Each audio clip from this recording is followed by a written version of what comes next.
Damos paso enseguida a la siguiente entrevista con el abogado Adrián Castro, asambleísta por ADN, para hablar sobre el referendo y consulta popular 2024. Adrián, buen día, le saluda Javier Méndez. Bienvenido a Noticias. Javier, buenos días. Un placer estar con usted esta mañana y para conversar de esos temas tan importantes, ¿no? Muchas gracias, Adrián, por aceptar la misma. Cuéntenos, en medio de este conflicto armado interno, de esta condena internacional, por llamarlo de alguna manera, por la incursión policial en la Embajada de Quito, Embajada de México en Quito, más bien, para detener al ex vicepresidente Jorge Glass, Ecuador, de la misma manera, pues ya entró este lunes de lleno en la campaña electoral con miras al referendo y consulta popular del próximo 21 de abril sobre asuntos de seguridad, justicia, empleo. ¿Cómo y cuánto va a afectar toda esta situación, esta coyuntura, en medio de esta próxima consulta popular? Adrián, lo escuchamos. Bueno, muchas gracias. Primero, agradecerles por la invitación y luego decirles que efectivamente la Asamblea retoma sus actividades el día de mañana, precisamente, ya con sesiones ordinarias, sesiones de las distintas comisiones y demás. Y hay que decir una situación, ¿no? Más allá de la coyuntura y de los hechos que pueden darse cotidianamente en el país, en el día a día, yo creo que la ciudadanía no debe confundir eso con una consulta que está planteando, lógicamente, el cambio en el destino, en el futuro de los ecuatorianos, con el pliego de las 11 preguntas que básicamente nos permitirán a todos tener mejores días, digo yo. ¿Por qué razón? Porque primero hay que recordar que la seguridad es el tema latente en el país y por más que se quiera cambiar ese tema o tocar otro tipo de narrativas en distintos medios del país, yo creo que la ciudadanía no tiene que descuidar que la consulta popular es algo totalmente distinto a cualquier hecho coyuntural que ocurre. Por supuesto que me dirán, pero todo puede influir. La verdad es que muchos ciudadanos suelen confundir una consulta popular con un apoyo presidencial y creo que sería el peor acto de irresponsabilidad que podamos cometer si es que lo haríamos de esa manera, ¿no? Ahora, entonces esta situación, esta crisis diplomática con México no va a afectar de ninguna manera a la consulta popular y más bien, como dicen algunos especialistas, Adrián, más bien va a beneficiar por el sí a Daniel Noboa. Bueno, sin duda que el ánimo de la ciudadanía respecto con su mandante influye en una consulta popular. Sin embargo, yo considero que al haber una sola papeleta, a diferencia de otras consultas populares, los ciudadanos van a tener el tiempo suficiente para leer las 11 preguntas, reflexionar sobre las mismas y no dudar. Yo, revisando las preguntas, no veo en dónde cabe siquiera la duda para que alguien se pueda oponer a que las Fuerzas Armadas se encuentren, por ejemplo, dentro de un eje de seguridad tan potente como la ayuda o la cooperación a la Policía Nacional sin necesidad de un estado de excepción. ¿Quién se puede oponer a la extradición de los grandes criminales del país? ¿Quién se puede oponer a las preguntas que tienen que ver con que los presos tengan que cumplir la sentencia dentro de su celda y no valerse de prelibertades? ¿Quién se puede oponer a tener jueces especializados en salas constitucionales que puedan admitir los recursos constitucionales, pero con razonamiento, con criterio, con conocimiento y darle obviamente mayor seguridad jurídica a los ciudadanos, ¿no? Entonces, yo creo que sí va a haber una diferencia, al menos con las anteriores consultas, y va a haber el tiempo suficiente para que los ciudadanos se empapen, se empoderen de las mismas y puedan obviamente elegir por el destino de su país, ¿no? Ahora, por supuesto, Adrián, que es un año de consulta popular con referéndum para introducir cambios, ¿no?, a la Constitución. Oportunidad, entonces, para expresar la voluntad de la ciudadanía, esa voluntad soberana sobre asuntos de trascendencia nacional. Usted lo ha mencionado, en un momento muy caldeado en lo político, en lo social, en lo económico incluso, ¿no?, debido a circunstancias extremadamente particulares, esta lucha incesante contra el crimen organizado, el narcotráfico, la corrupción, si no veamos todo lo que se va destapando día tras día en nuestro país.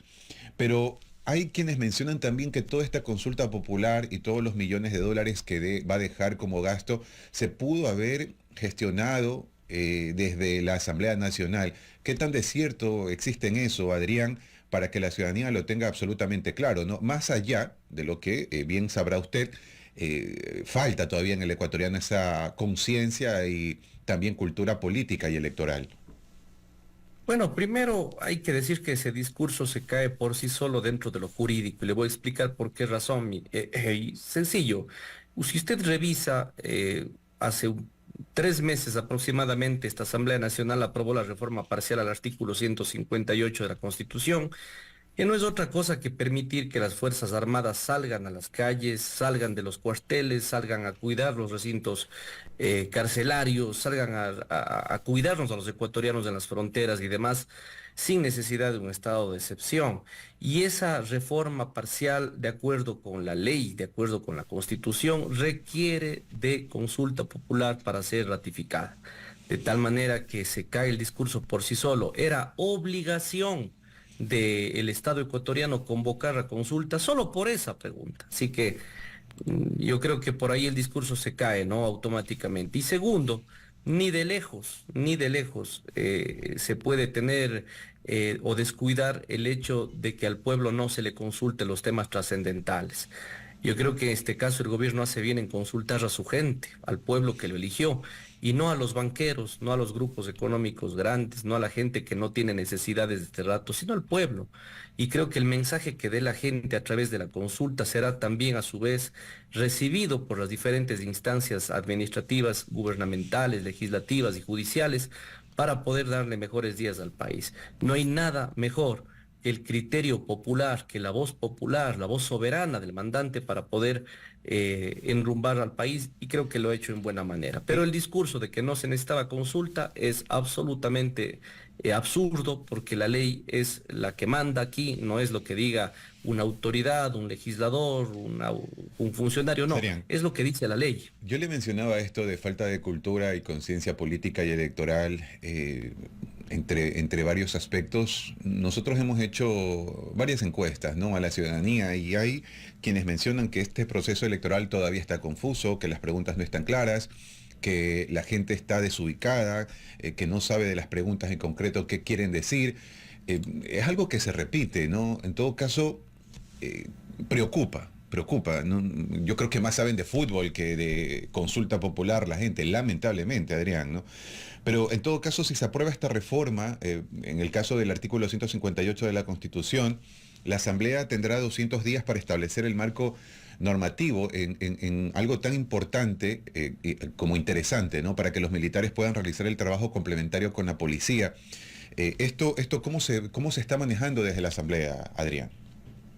Bueno, la Asamblea ha dado muestras de que cuando quiere trabajar lo hace y bien, a diferencia de la anterior Asamblea que se pasaba discutiendo temas intrascendentes y había aprobado apenas 2 leyes. Esta Asamblea ha aprobado ya 13 leyes y entre otras las que vienen son aún mejores, creo yo, porque estamos hablando de la Ley Orgánica de Garantías Jurisdiccionales y Control Constitucional, que va a evitar, por ejemplo, el mal uso de las figuras y acciones de protección, las figuras como el habeas corpus, las medidas cautelares que han liberado a un sinnúmero de delincuentes en este país, y eso se va a acabar, por ejemplo.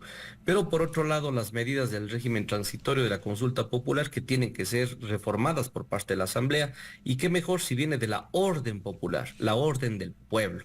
Por eso digo yo que el mensaje político de esta consulta es fuerte, porque lo que va a hacer, en este caso el gobierno nacional, es mostrarle a todos los 137 asambleístas que el pueblo es el que ha elegido esas preguntas.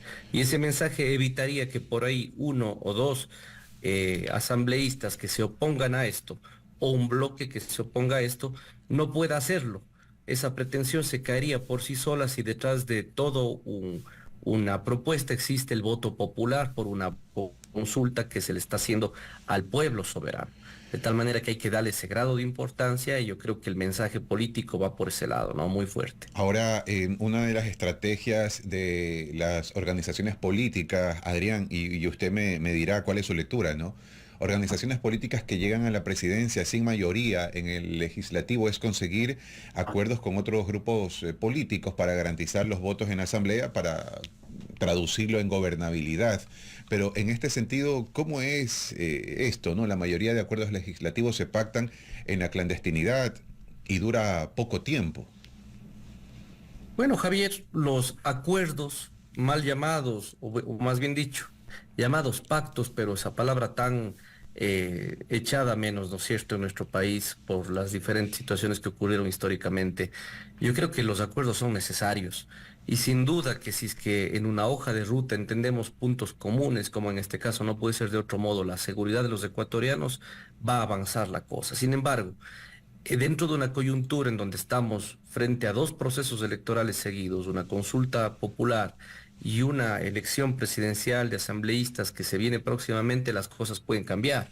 Yo espero de todo corazón que los colegas que se encuentran en una línea de pensar en la politiquería no le hagan daño al país, porque la buena reputación o la meridiana reputación que ha ido recibiendo la Asamblea Nacional conforme ha avanzado en sus días no puede verse empañada por la actuación de unos pocos.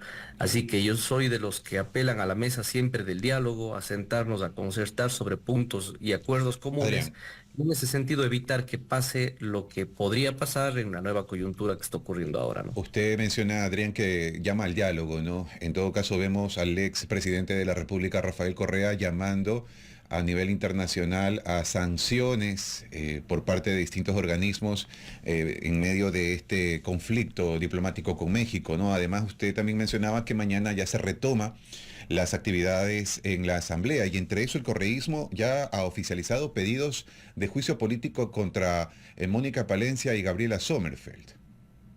Bueno, hay dos temas, ¿no? Primero, rechazar y repudiar cualquier declaración de un exmandatario que lo que solicita a un país internacional son sanciones al Ecuador. Eso no se puede tolerar desde ningún punto de vista. El pueblo ecuatoriano, el pueblo mexicano son hermanos, los dos pueblos son hermanos. Cualquier impasse diplomático tiene que ser solucionado en esa vía y evitar de cualquier manera que cualquier acuerdo bilateral comercial y otros que existen se pueden entorpecer debido a una declaración tan irresponsable de esta naturaleza, ¿no es cierto? Y por otro lado, mi querido Javier, yo creo que es momento para que el Ecuador retome, obviamente, este momento el orden. Yo creo que los juicios políticos que están siendo solicitados sin duda son un derecho de todos los colegas asambleístas. Sin embargo, hay que seguir el orden en este sentido. Y dentro de los juicios políticos hay varios. Nosotros, como bloque legislativo, hemos incorporado varias solicitudes para poder tener juicios políticos a personajes que le han hecho mucho daño al país, entre otros al exministro Santos Alvite, por ejemplo, que nos llenó al país de apagones y creo que entre esos y otros que están en la cola tendrán que irse agotando de a poco y en su momento yo creo que la fortaleza que ha tenido la ministra Palencia y obviamente esa determinación para afrontar este problema de inseguridad con mucha valentía y frontalidad, ya quisieran algunos tener el valor y el coraje que tiene esta mujer. Yo la conozco a Mónica Palencia y puedo decirle y asegurarle, conforme la he escuchado y he visto sus acciones, de que es una mujer que tiene todas las ganas y el ánimo de sacar adelante este país junto con el gobierno. Así que más bien decir que estos procesos tienen que seguir un orden con el derecho que tienen, Eh, pero dudo mucho en verdad que tengan los votos para estarle molestando a la ministra y Adrián, sobre todo a la fiscal, porque también hay pretensiones para hacerle o incomodar a la fiscal y eso no lo vamos a permitir. Adrián, algo muy, muy puntual en honor al tiempo, ¿no? Ha hablado usted de Mónica Palencia con estos términos. ¿Qué opina usted de Verónica Abad? Bueno, la vicepresidenta ha cometido equivocaciones que le han costado un desgaste político y un desgaste a todo nivel nacional. Creo que las acciones que ha tomado el gobierno en el hecho de encargarle asuntos internacionales este momento y sobre todo los asuntos relacionados con Israel tienen que ver necesariamente con el futuro del país. No creo que se le ha dado una responsabilidad menor. Por lo tanto, el rol que ella desempeña ya y su actuación es lo que le permitiría de alguna u otra manera resarcir esa imagen que se ha visto echada a menos.